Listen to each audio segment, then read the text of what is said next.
මහෝසර පන්තුමාගේ ඉන්න සේනාව පුතේ. ගරිල්ලා ක්‍රමයට ගහිල්ලක් වෙන්නේ නැහැ මේකේ.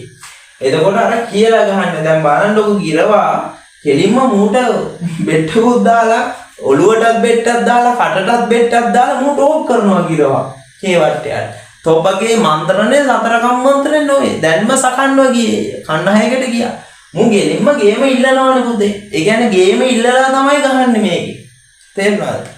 දැන් ගිරවා මේක අහලා වාඩුවේ යන්න තිබ්බනේ. හැබැයි මූ යන්නේ නැහැ. මූ ගේවට්ටයාගෙන් ගේම ඉල්ලනවා. ගේවට්ටයාගේ ඔළුවට බෙට්ටකුත් දානවා. හරිද? ගේවට්ටයාගේ ඔළුවට බෙට්ටක් දාලා ගේවට්ටයාගේ කටටත් බෙට්ටක් දානවා. එහෙම කටටත් බෙට්ටක් දාලා මූ ගේම ඉල්ලනවා. තොපගේ මන්ත්‍රණය සතර කම්මන්ත්‍රණය නොවේ. දැන්ම සකන්නවා ගියේ. ඊළඟට බලන්නකෝ. එහෙම ගේම ඉල්ලලා මූ ඒ ටිකක් කියලා කේවට්ටයා මේක අල්ලපියව කියද්දිම මූ ඉගිල්ලා යනවා ගිරවා. හරිද?